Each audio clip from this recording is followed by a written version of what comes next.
She tried a recipe, but it cooked alone. Some meals feed you, others consume you. Have you ever felt a presence in your kitchen when you're all by yourself?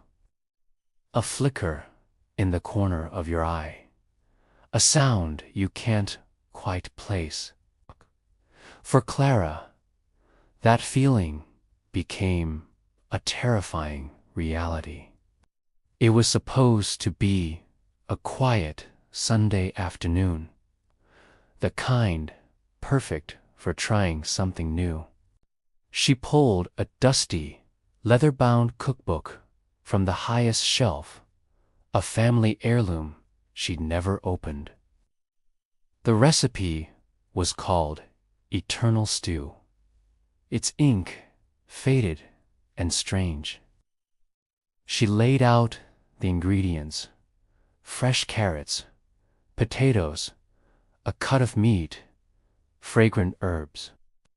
She placed a heavy iron pan on the stove, turned her back for just a moment to grab some salt. And when she turned back, the carrots were already chopped, perfectly diced, lying in a neat pile. She froze. Had she done that and forgotten? No, impossible. Shaking her head, she reached for the potatoes.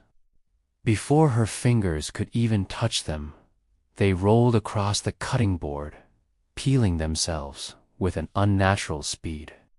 The meat, still wrapped, slid from its paper and landed squarely in the pan, sizzling on the unlit stove. Her heart began to pound a frantic rhythm against her ribs.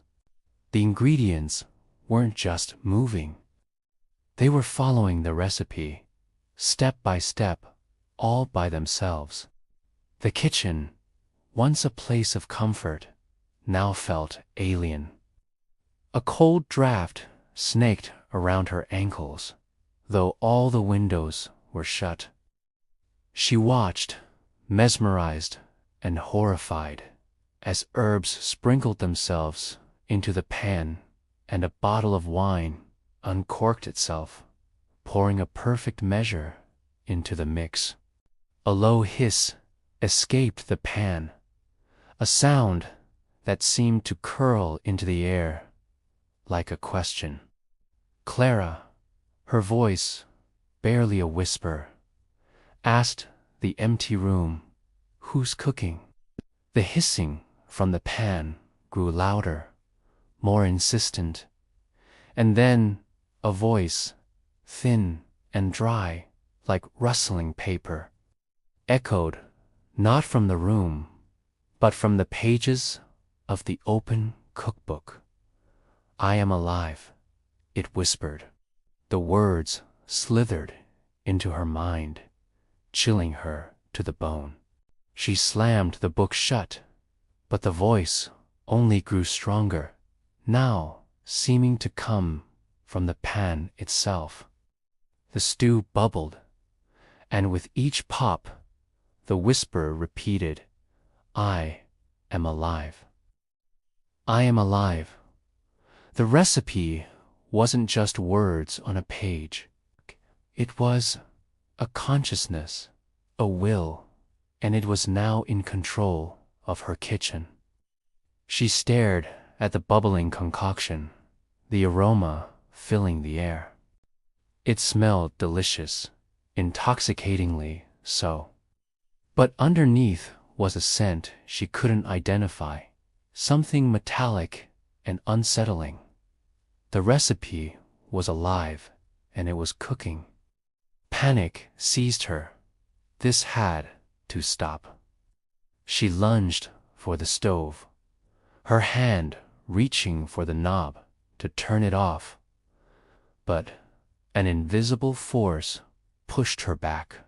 It was like hitting a solid wall, a cage catching her breath.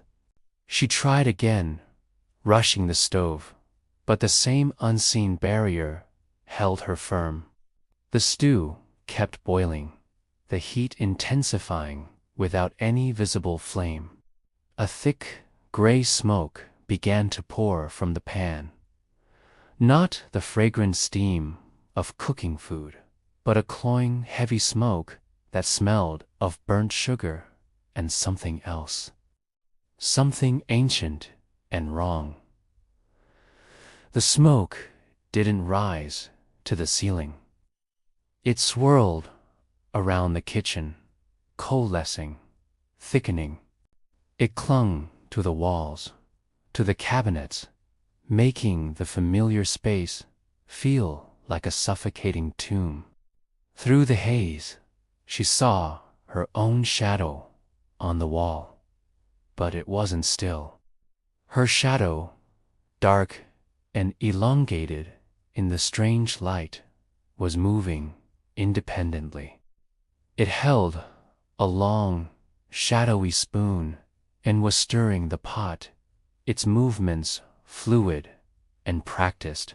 Clara stood paralyzed, a prisoner in her own home, forced to watch as her own silhouette prepared a meal she wanted no part of. The shadow turned its head, and even though it had no features, she felt its empty gaze lock onto her. A scream finally tore from her throat, raw and full of terror. But it was swallowed by the kitchen's thickening atmosphere. Instead of an echo, a sound answered her laughter. It was a dry, crackling laugh, the sound of old pages turning rapidly, and it came from the bubbling stew. The recipe was laughing at her. Just then, the doorbell rang, a cheerful, jarring sound in the horror-filled room. Her friends here for their weekly dinner. Before she could scream a warning, the door swung open. "Clara, it smells amazing in here," one of them called out. They walked in, their faces lighting up at the incredible aroma that now, strangely, smelled only of a rich, hearty stew. The smoke had vanished. The kitchen looked normal. The shadow was gone. They saw the pot simmering on the stove and, without waiting, served themselves heaping bowls. "You've outdone yourself, Clara," another friend said, taking a large bite. They ate with gusto, praising the flavor, the texture. But as Clara watched their faces, a new dread washed over her. Their eyes, as they ate, seemed to glaze over, their smiles becoming fixed and empty.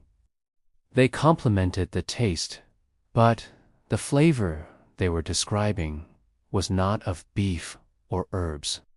They described a taste of anxiety, of a racing heart, of a silent scream trapped in one's throat. They were eating her fear.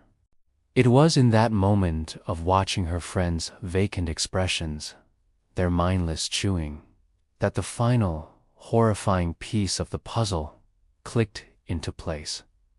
She understood. The recipe wasn't just alive, it was a predator. It hadn't chosen her kitchen by accident. It had chosen her asterisk. She looked back at the cookbook, which had fallen open to the ingredients page. The familiar list was gone. In its place, written in what looked like fresh, crimson ink, was a new list. It had only one item: her name, Clara. The whispered voice returned, no longer from the pan or the book, but from inside her own head. A clear, final declaration. You are the ingredient. The recipe hadn't been for a stew made asterisk by asterisk, but a stew made asterisk of asterisk, her. Her energy, her emotions, her life force, her terror. That was the secret ingredient. The eternal stew wasn't meant to be eaten by mortals. It was meant to consume them, feeding the ancient entity trapped within the recipe. She was the final seasoning, and she was almost fully cooked. She had tried a recipe, but it cooked alone. Some stories are just stories, campfire tales to make you shiver. But others feel a little too real, a little too close to the strange shadows we see in our own homes. Was Clara's tale just a dark fantasy? Or is there a cookbook like that out there, waiting on a dusty shelf for its next chef? Perhaps some meals should never be served. The world is full of mysteries, and the most terrifying ones are often hidden in the most ordinary places. If you want to explore more stories that blur the line between what is real and what is not, subscribe to our channel, because some mysteries never truly end. Thanks for watching.